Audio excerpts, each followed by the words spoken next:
अस्सलाम वालेकुम। अस्सलाम वालेकुम आवाज आ रही सर। है मेरी? यार आज तुम लोगों की फिजिकल क्लास नहीं थी, आज ऑनलाइन क्लासेस हैं। नहीं सर, ये अब ट्यूसडे थर्सडे फ्राइडे हमारी फिजिकल होंगी और फिर बाकी जो दिन है वो A2 का फिजिकल होगा। अच्छा, तो आज मैंने दरअसल कॉलेज आया हुआ था, मैंने A2 ही पढ़ाया है आज। तो वहां पर फिजिकल क्लास थी, मैं समझ रहा था कि आज तुम लोगों की भी फिजिकल क्लास है। तो आज तो मैं जहन में था कि चलो आज मैं नया चैप्टर शुरू कराऊंगा फिजिकली। और आज जो है वो पता चला कि ऑनलाइन क्लासेस हैं। नहीं सर, आपसे मुलाकात कल होगी। चलो फिर आज हम क्लास कल कल होगी इंशाल्लाह कल। चलो फिर हम थोड़ा सा आज क्लास कर ही लेते हैं। मैं थोड़ा सा तैयारी से आया ही नहीं था, मैं कॉलेज आया हुआ था एक्चुअली। मुझे अचानक पता चला कि आप लोगों की क्लास ऑनलाइन है। अब तो क्या करें, पढ़ाना तो सर, है। बोलो। तो कल अगर फिजिकल क्लास है तो कुछ मतलब वो ऑनलाइन ही स्ट्रीम हो रहा होगा। नहीं नहीं, फिजिकल क्लास है तो मैं बोर्ड पे डायरेक्ट पढ़ा रहा हूँ, कोई ऑनलाइन स्ट्रीम नहीं हो रहा हूँ। अच्छा, वैसे मैं आपको बता दूं, जहाँ तक मेरी बात हुई है अबू से, शायद मेरा आना मुश्किल होगी सितंबर में ना, तो मैं अक्टूबर से आना शुरू करूँगा फिजिकल क्लास के लिए। वजह? बस मतलब वजह समझ जाए आप अब।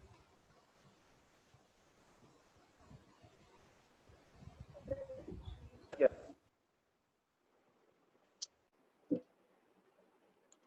घर वाले आने नहीं दे रहे?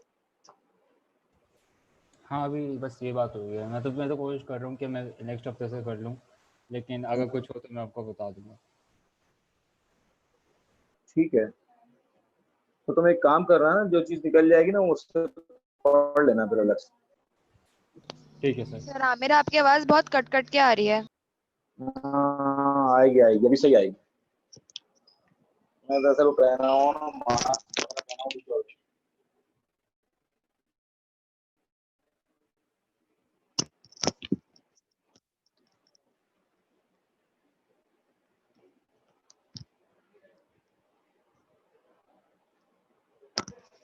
अब देखो आवाज सही आ रही है?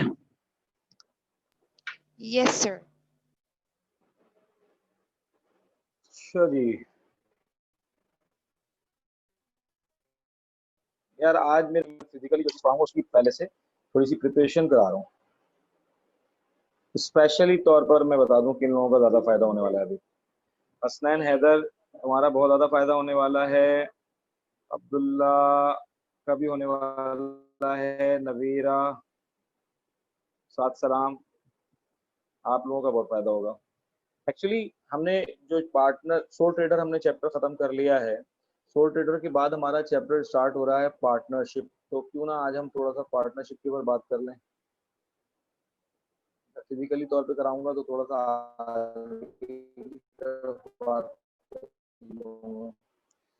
पार्टनरशिप में 3 चैप्टर है मेरे। पार्टनरशिप तो पता है आपको कि मिनिमम 2 और मैक्सिमम 20% जब आप बिजनेस करते हैं कंबाइनली तो उसे पार्टनरशिप कहा जाता है। उसमें होता ही है, आपके यहाँ जो पार्टनरशिप है उसके अंदर पहला है पार्टनरशिप फाइनेंशियल स्टेटमेंट।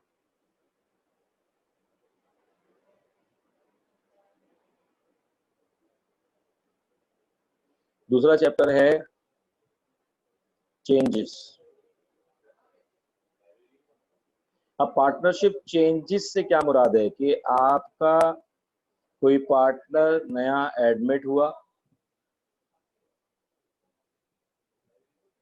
कोई पार्टनर रिटायर हो गया,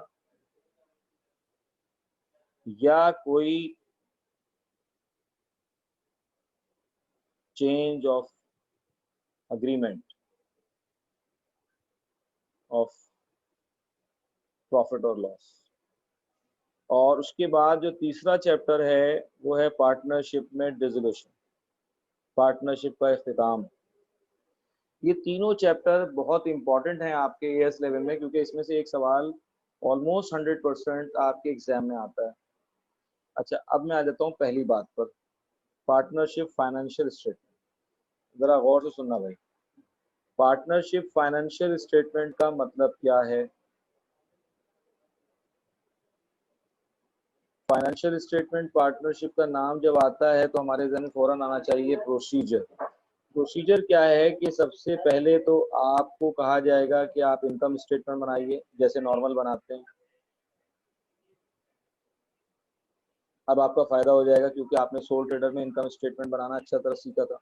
उस इनकम स्टेटमेंट से आपको कैलकुलेट हुआ था, हो जाएगा प्रॉफिट, हो सकता है लॉस भी हो जाए लेकिन आमतौर पर प्रॉफिट। इनकम स्टेटमेंट से आपने प्रॉफिट निकाला, स्टेप बता रहा हूँ फाइनेंशियल।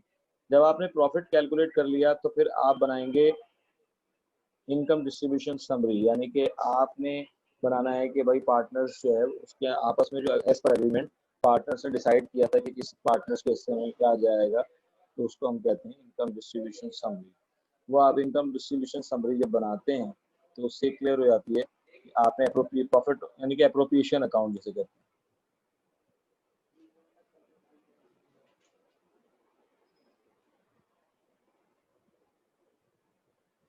एप्रोप्रिएशन ऑफ प्रॉफिट और लॉस। फिर उसके बाद आपको जो चीज़ करनी है वो करनी है पार्टनर्स करंट अकाउंट। जब आप पार्टनर्स करंट अकाउंट के बाद आपको बनाना है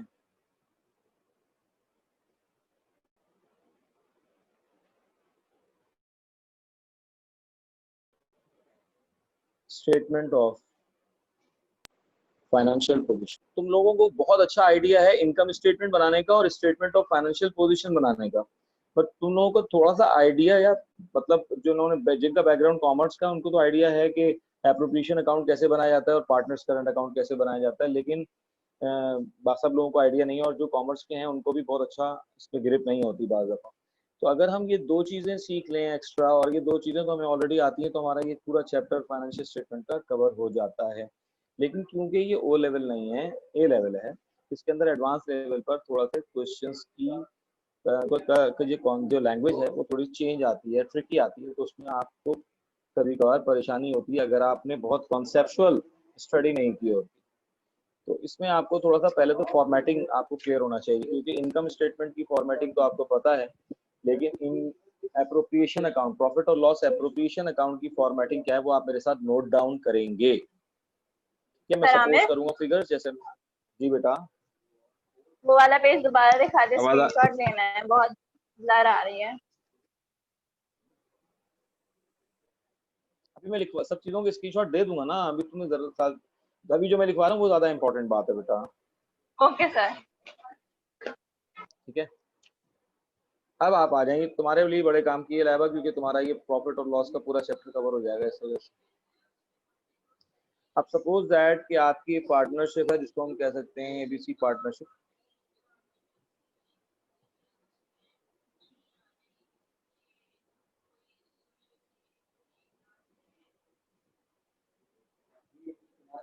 profit and loss appropriation account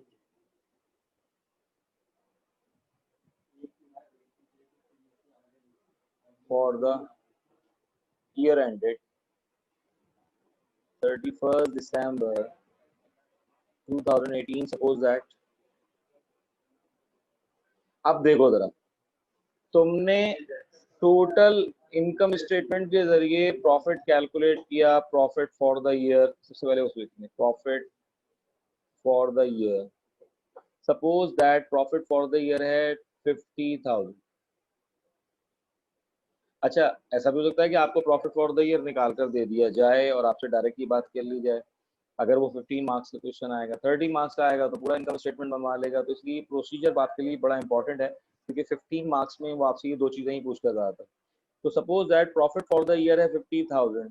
अब प्रॉफिट फॉर द ईयर जब 50,000 है तो आपको जो मैक्सिमम चीज़ें वो बता रहा हूँ मैं, आपको दिया होगा इंटरेस्ट ऑन ड्राइंग। अब इंटरेस्ट ऑन ड्राइंग क्या होता है मैं पहले आपको बता दूं, इंप्लीमेंट कैसे होता है, फिर आपको वजह बताऊंगा क्या करते हैं। ऐड कर देंगे हम इंटरेस्ट ऑन ड्राइंग। जब भी सवाल में इंटरेस्ट ऑन ड्राइंग गिवन होगा, इंटरेस्ट ऑन ड्राइंग ऐड हो जाएगा। कैसे दिया होगा इंटरेस्ट ऑन ड्राइंग? मिसाल के तौर पर ए बी दो पार्टनर हैं और उनका जो ए का कैपिटल है, सपोज कर लेते हैं वो है 40,000 और बी का जो कैपिटल है वो है 50,000। इसी तरीके से ए का जो करंट अकाउंट है 4000 और जो 20 का करंट अकाउंट है वो है 1000 और ब्रैकेट में लिखे हुए हैं। तो जो ब्रैकेट का मतलब है ये डेबिट है और जो विदाउट ब्रैकेट है वो क्रेडिट पॉजिटिव है। इसी तरीके से लिखा हुआ है ए इज ड्रॉइंग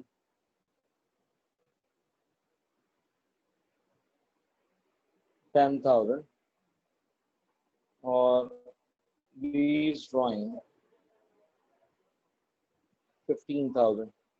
अगर आपको ये लिखा हुआ है, ये सवाल में लिखा है, तो अब आपसे वो कहता है कि आपने एग्रीमेंट किया हुआ है इंटरेस्ट ऑन ड्राइंग 10% का।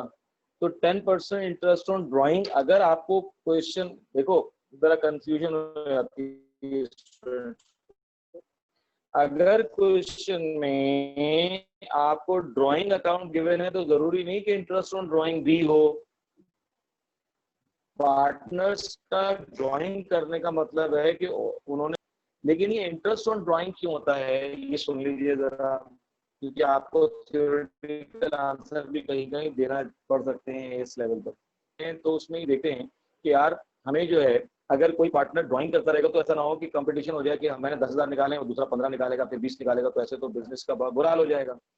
तो पार्टनर्स इस चीज को रिस्ट्रिक्ट करने के लिए, इस पर पाबंदी करने के लिए, इस आदत से जान छुड़ाने के लिए, और या फिर इसलिए कि यार बहुत जरूरी कोई चीज हो तो पार्टनर आपस फाइन साइन कर लेते हैं पार्टनर्स आपस में कि यार जो भी पार्टनर पैसा पर्सनल यूज के लिए निकालेगा वो इतना जुर्माना अदा करेगा इंटरेस्ट की सूरत में, जो कि वापस प्रॉफिट में ऐड कर दिया जाएगा, जो अल्टीमेटली सबको फायदा देगा। तो अब जब भी कोई पार्टनर ड्राइंग करेगा और ये एग्रीमेंट हुआ है कि उसको इंटरेस्ट ऑन ड्राइंग देना पड़ेगा, तो वही सोचेगा यार मुझे ड्राइंग के पैसे भी वापस लाना पड़ेंगे और उसके ऊपर सूद भी अदा करना पड़ेगा, तो मैं बहुत जरूरी हो तो ड्राइंग करूं वरना ना करूं। तो ये जो है इस वजह से किया जाता है आपस में पार्टनर्स के दरमियान, ताकि ये एक हैबिट ना बन जाए जिसकी वजह से पार्टनर्स के दरमियान कोई कॉन्फ्लिक्ट ना आ जाए कि कोई ज्यादा पैसे निकाल ले और कोई कम पैसे निकाल ले, तो उसको हम इंटरेस्ट ऑन ड्राइंग का अग्रीमेंट में कन्वर्ट कर देते हैं। लेकिन अगर किसी क्वेश्चन में इंटरेस्ट ऑन ड्राइंग गिवन नहीं है तो फिर इंटरेस्ट ऑन ड्राइंग गिवन ना होने का मतलब है कि पार्टनर्स ने ड्राइंग तो की थी लेकिन उसके ऊपर कोई एग्रीमेंट नहीं किया, तो हम यहाँ पर भी इंटरेस्ट ऑन ड्राइंग प्रॉफिट और लॉस एप्लीकेशन में नहीं लिखेंगे। सपोज है तो अब इंटरेस्ट ऑन ड्राइंग 10% है सपोज दैट, तो हम क्या करेंगे, हम लिखेंगे इंटरेस्ट ऑन ड्राइंग ए का और बी का। तो ड्राइंग की है 10,000 और 15,000, तो 10%। जी बेटा। सर ये कल क्लास में नहीं हो सकता क्योंकि ये नेट अभी आपका बहुत वो चल रहा है, बहुत कुछ समझ भी नहीं आ रहा, आवाज़ भी बहुत कट कट के आ रही है। नहीं कल मैं दोबारा पढ़ा दूंगा, अभी देखते रहो, जो लोग थोड़ा बहुत समझ में आ रहा है, तुम्हें तो खैर ऑलरेडी आता होगा आपसे ये। लेकिन वापस रिवाइव करना है। हाँ नहीं कल तो मैं ये पूरा लेक्चर दोबारा दूंगा। मैं दरअसल मैं भी बता दे रहा हूँ कि मैं अपने डेटा पे पढ़ा रहा हूँ, मोबाइल डेटा पे, और यहाँ पर पढ़ा हुआ है रश, मैं कॉलेज में हूँ। और एक्चुअली मेरे ध्यान में था कि आप तुम लोगों से भी मैं कल डिस्कस कर रहा था ना, इंशाल्लाह फिजिकल क्लास में मिलेंगे, तो मेरे ध्यान में था कि आज AS A2 की फिजिकल क्लास है, तो मैं उसी तैयारी से आज यहाँ पर आया क्लास लेने। तो पता चला आज A2 की क्लास है और वो भी 11 से 12 है और 12 से 1 में आपकी ऑनलाइन है। तो मेरे को इतना टाइम भी नहीं था कि मैं घर जाकर हेडफोन लेकर आऊँ या फिर मैं अपना बंदोबस्त करूँ। तो मैंने कहा यार क्लास जाया होने से बेहतर है कि चलो कुछ तो थोड़ा बहुत आ जाएगा, तो मैं उस कुछ की बुनियाद पे करा रहा हूँ। लेकिन जब हम कल क्लास में कराएंगे तो इसको पूरा नए सिरे से कराएंगे, तो उसमें क्या होगा कि जो नए स्टूडेंट्स है ना, स्पेशली तौर पे नवेरा वगैरह या ये लाइबा या साथ सलामी, इन लोगों को थोड़ा सा कम पता था, तो ये जितना अभी सुन लेंगे वो कुछ परसेंटेज का इजाफा हो जाएगा। कल जब फिजिकल पढ़ेंगे तो थोड़ा सा उन्होंने देखा हुआ होगा तो उनको जरा ज्यादा समझ में आ जाएगा। बस ये मकसद है मेरा। तो मैं उसके लिए मैं एक्सक्यूज कर रहा हूँ आप लोगों से कि मैं बिल्कुल बहुत अच्छा उसमें नहीं जा पा रहा, क्योंकि जाहिर बात है मैं उसके अपने डेटा पे पढ़ा रहा हूँ, या रश भी बहुत लगा हुआ है इस वजह से।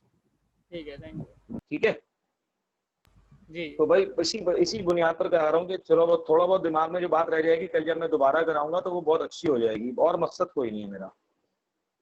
हाँ तो मैं बात कर रहा था कि अगर पार्टनर्स ने ड्राइंग इंटरेस्ट ऑन ड्राइंग का अग्रीमेंट है तो इंटरेस्ट ऑन ड्राइंग का परसेंटेज आपको दी होगी, सपोज दैट कि 10% सवाल में दिया है तो जिस पार्टनर ने जितनी ड्राइंग की है उस पर वो परसेंटेज अप्लाई करने के बाद प्रॉफिट में ऐड कर देंगे, क्योंकि वो पैसा पार्टनर्स जुर्माने के तौर पर वापस बिजनेस में ला रहे होते हैं, जिससे वो प्रॉफिट में पैसा आ जाता है। तो इंटरेस्ट ऑन ड्राइंग पार्टनर्स का जुर्माना होता है।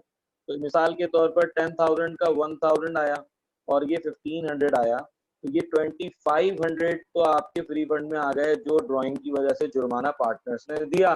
तो ये आ गया 52,500। प्रॉफिट अब बढ़कर कितना हो गया, 52,500 हो गया।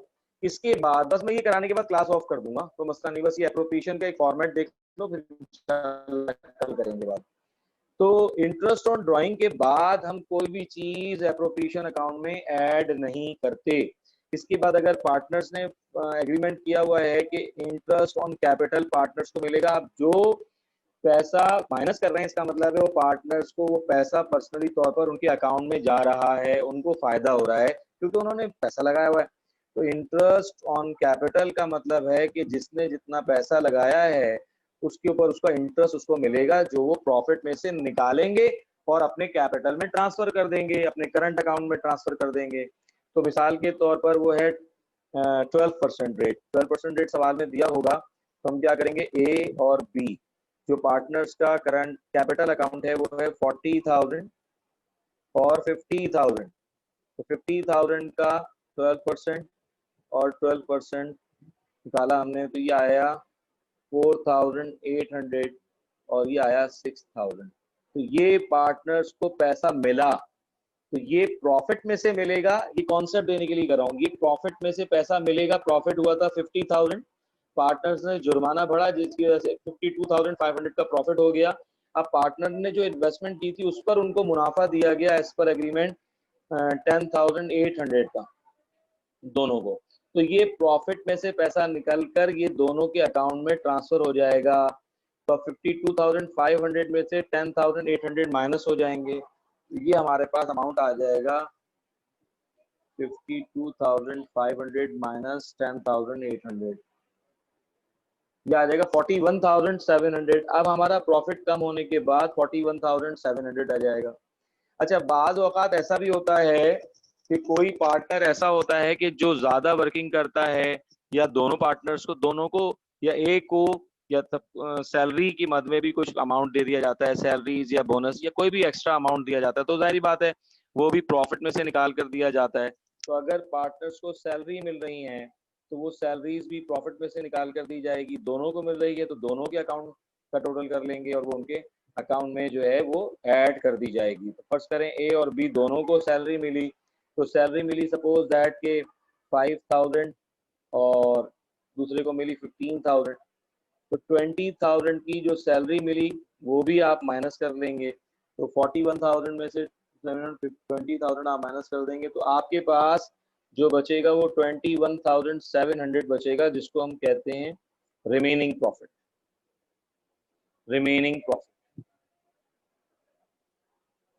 ये रिमेनिंग प्रॉफिट के बारे में आपको क्वेश्चन में दिया होगा, जरा सुनना ये पॉइंट। रिमेनिंग प्रॉफिट के बारे में आपको क्वेश्चन में दिया होगा कि ये रिमेनिंग प्रॉफिट को जो है वो डिस्ट्रीब्यूट आपस में कैसे किया जाएगा, यानी कि इसकी शेयर ऑफ प्रॉफिट और लॉस क्या होगा।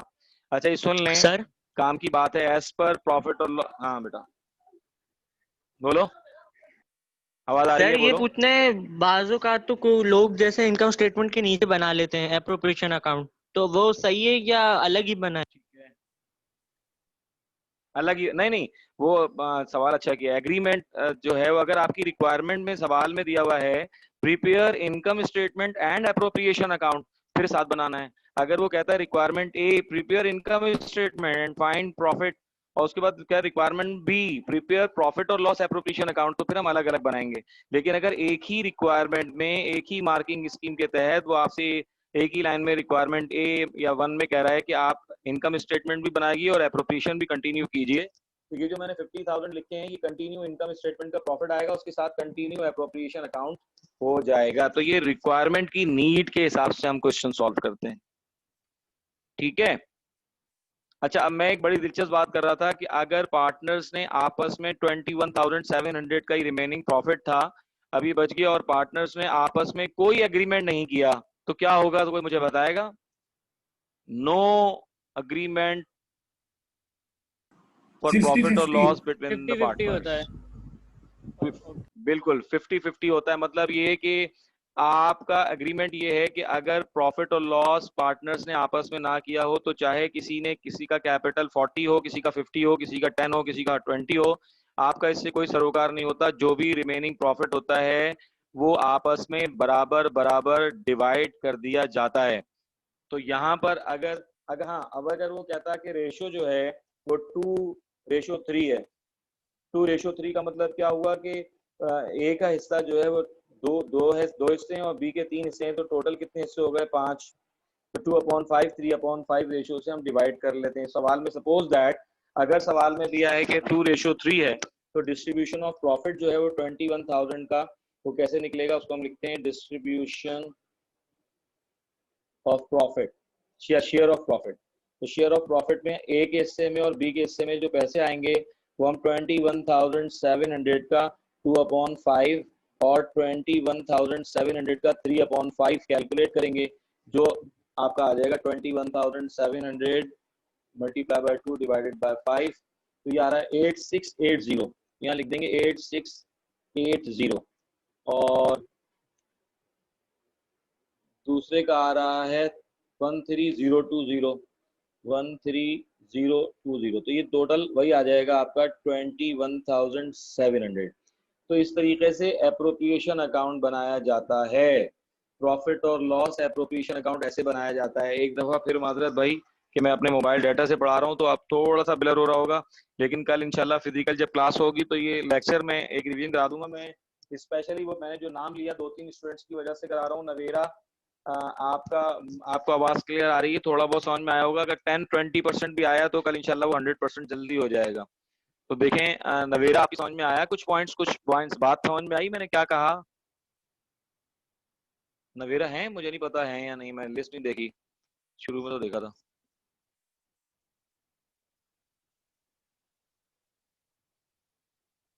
नवेरा आपको आवाज आ रही है? अच्छा चैट पे लिख आपने रही है, चैट पे कुछ लिखा है।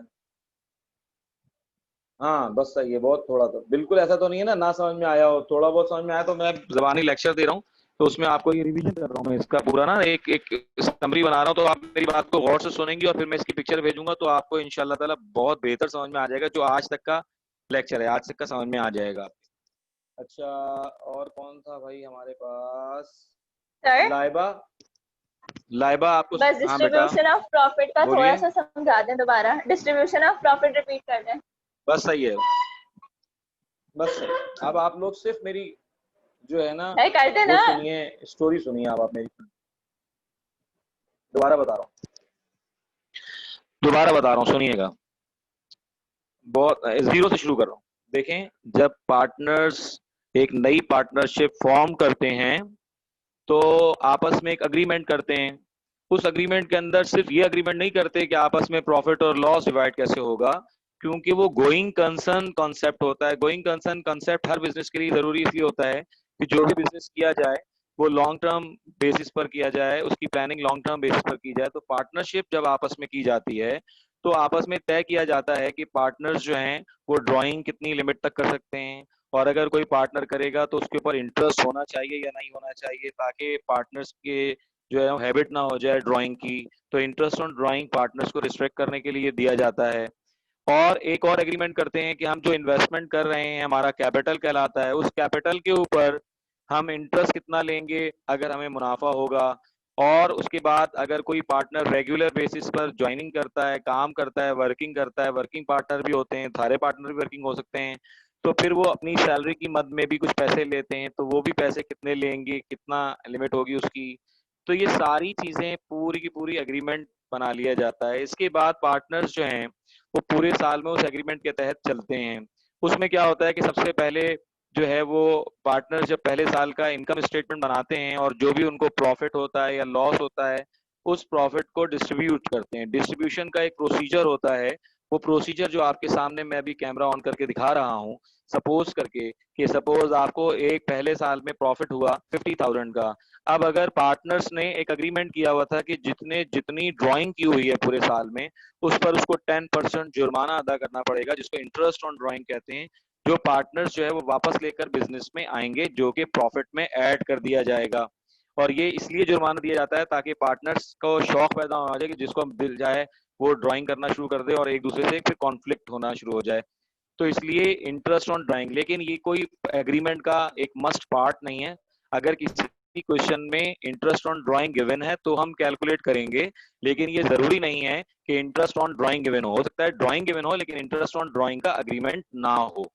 लेकिन अगर अग्रीमेंट में इंटरेस्ट ऑन ड्राइंग का कोई रेट दिया हुआ है तो जिस पार्टनर ने जितनी ड्राइंग की है वो उस ड्राइंग के हिसाब से वो अमाउंट निकालकर प्रॉफिट में ऐड कर दिया जाएगा।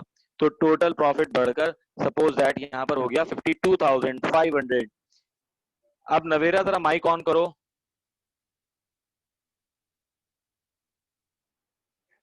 नवेरा माइक ऑन करो।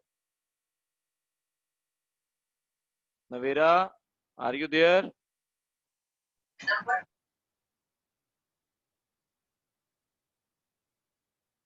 नवेरा अपना माइक ऑन कीजिए, आवाज आ रही है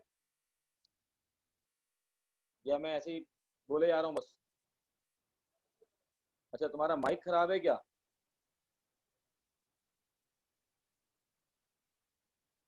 उस दिन तो माइक तुम्हारा सही था जब मैं समझा रहा सर माइक इशू कर रहा है। चले सही है, बता दें यहाँ तक मेरी बात समझ में आई, ताकि मैं बोले आ रहा होता हूँ ना तो दरअसल मैं फोकस एक दो स्टूडेंट्स को ज्यादा इसलिए कर रहा होता हूँ, मुझे पता है कि किस किस को ज्यादा जरूरत है मेरे लेक्चर की, तो उसी हिसाब से मैं वो लेक्चर बता रहा होता हूँ। तो उम्मीद है आपको ये बात मेरी कंसेप्चुअल समझ में आई होगी। तो करने का तरीका तो बोर्ड पे भी आपको समझ में आ जाएगा। अब आप क्या करते हैं, जब आप एप्रोप्रिएशन अकाउंट बनाते हैं तो सबसे पहले आप इनकम स्टेटमेंट के जरिए प्रॉफिट कैलकुलेट करने के बाद उस प्रॉफिट को बेस बनाते हैं, और अगर एग्रीमेंट में इंटरेस्ट ऑन ड्राइंग है तो इंटरेस्ट ऑन ड्राइंग जिस जिस पार्टनर ने जितनी ड्राइंग की उस पर उस परसेंटेज को अप्लाई करने के बाद वो प्रॉफिट में इंटरेस्ट ऑन ड्राइंग को ऐड कर दिया जाता है, जिससे प्रॉफिट इंक्रीज हो जाता है। इसके बाद उस प्रॉफिट में से पार्टनर्स अपना शेयरिंग करते हैं एज पर एग्रीमेंट। अब पार्टनर्स ने अपना एग्रीमेंट किया होता है कि भाई हम जितनी भी इन्वेस्टमेंट करेंगे उस पर सपोज दैट 12% 15% जो भी है इंटरेस्ट लेंगे।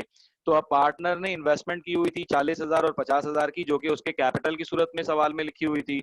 तो हमने 12% जब निकाला तो वो आया 4,800 और 6,000। इस बात का मतलब ये है कि पार्टनर्स का जो मेन मकसद था कि यार पैसा कमाना है, तो उस 52,500 में से कंफर्म है कि उनको 10,800 तो इंटरेस्ट ऑन कैपिटल मिलेगा जो उनकी इन्वेस्टमेंट थी। तो अब हमारा प्रॉफिट जो है उसमें से इंटरेस्ट उनको पार्टनर्स को इंटरेस्ट जब मिल गया तो हमारा प्रॉफिट कम होने के बाद 41,700 का रह गया। पार्टनर्स 10,800 अपने घर ले गए, यानी कि अपने कैपिटल में उनके अकाउंट में ऐड कर दिया गया वो पैसा। फिर पार्टनर ने अगर सैलरीज की मद में भी कुछ पैसे लिए हैं तो वो भी उस प्रॉफिट में से उनको निकाल कर दे दी गई। सपोज दैट इस सवाल में सैलरी उन दोनों को 5,000 और 15,000 दी गई, तो उनके अकाउंट में ये 5,000 15,000 प्रॉफिट में से निकाल कर उनके अकाउंट में ट्रांसफर कर दिए गए, जिससे प्रॉफिट मजीद कम होकर 21,700 का रह गया। फिर हमने देखा कि इस रिमेनिंग प्रॉफिट के ऊपर पार्टनर्स ने आपस में डिस्ट्रीब्यूशन ऑफ प्रॉफिट का क्या एग्रीमेंट किया था। तो मैंने कहा कि सपोज दैट कि एग्रीमेंट था 2:3 या 2:3। तो 2:3 का मतलब था कि पार्टनर के हिस्से में एक हिस्से में दो आएंगे शेयर और बी के हिस्से में 3 शेयर आएंगे, तो टोटल 5 शेयर थे। तो 2/5 3/5 हमने 21,700 पे करके अलग अलग कर दिया कि आप जो बचा हुआ प्रॉफिट है वो आपस में पार्टनर्स के दरमियान 2/5 और 3/5 से डिवाइड हो जाएगा, जो कि 21,700 को मैच करेगा।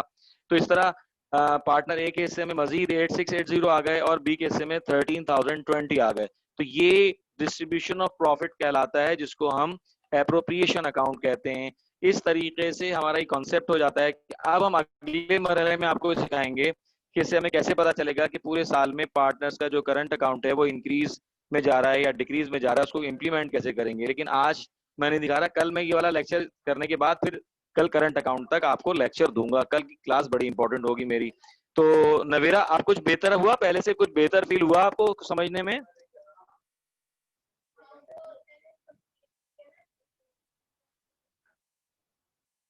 Good good. और बाकी अब राफे कुछ बेहतर हुआ, इम्प्रूवमेंट लगी कुछ थोड़ी सी जब मैंने लेक्चर रिपीट किया है तो? राफे? जी सर। जी सर। शुक्र है। बस यार आज फिर इतना काफी है, मुझे मजा भी नहीं आ रहा ना। कल करते हैं फिजिकल क्लासेस में इसको दोबारा ही करते हैं, तो कल से इंशाल्लाह ताला फिर करते हैं और फिर प्लान करते हैं किस तरीके से करना है, ठीक है। फिर हम जो एक्स्ट्रा क्लासेस जो हम ले रहे थे रात में वो लेट नाइट लेंगे यार, 11 से 12 तक रखेंगे हम, 8 से 9, 9 से 10 में टाइम नहीं मिल रहा हमें, तो मैं आप लोगों को कल बता दूंगा, ठीक है। रेगुलर हम ऑनलाइन क्लासेस जो हमारी एक्स्ट्रा चल रही थी जो पहले भी, वो उसी तरह शुरू हो जाएगी। कल वाली क्लास में हम फिजिकली तौर पर पढ़ाने के बाद प्लान कर लेंगे सारा, ठीक है दोस्तों। Okay sir. आज के लिए इतना काफी है। ओके। अल्लाह हाफिज।